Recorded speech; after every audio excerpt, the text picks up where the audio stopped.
I'm Dr. Deborah Gento. I'm an allergy asthma physician at Allegheny Health Network.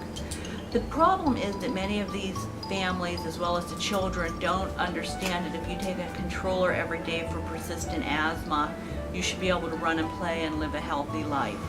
So the real goal of this is to, one, show them to take the controller every day and what the outcome is.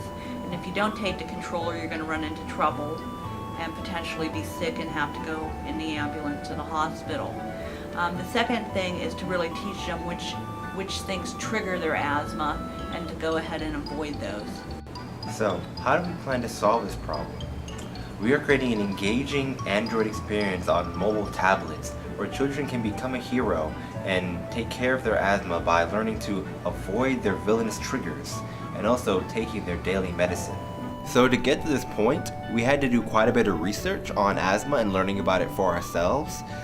We also had to talk to our clients who are professional clinicians who work with children with asthma all the time. We had to learn about, why do children need to take their controller, why is it different than taking a rescue inhaler. We had to learn about the different medications and how that affects their health. And also, we had to go to a behavioral researcher to try and see if we had some clues to what would help children use their medication more often and realize that they can do what their friends can. The approach to our design was that we wanted to give the player an opportunity to play our game and to face the 4 common asthma triggers and also have their own choice in when they take their medicine and how often that they can take their medicine.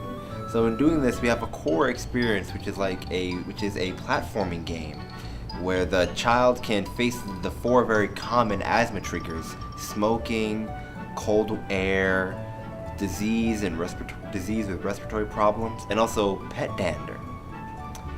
And around that we have a core area called the home screen where the player can choose to take their asthma medication on a daily basis. So during the game, the children will have the opportunity to use their medicine daily, and every single day as they use their medicine more and more, it'll have a stronger effect upon their health.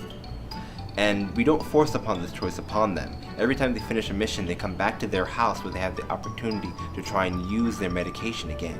We went with 2D because it is more efficient for the mobile development. We learned that a more abstract than realistic characters make it easier for kids to believe they are the character.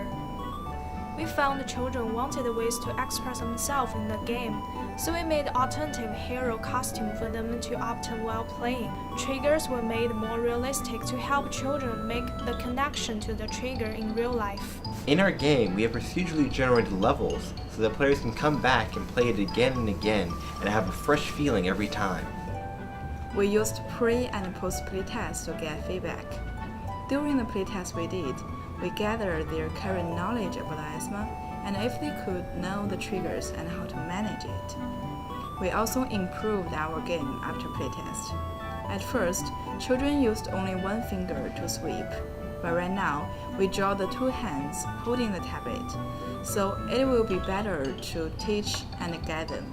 I'm very excited about the progress of this. Our goal was to really design a game to try to target children with asthma to learn about control of their disease. And everything that I've seen so far with the development of the game is right on track for that.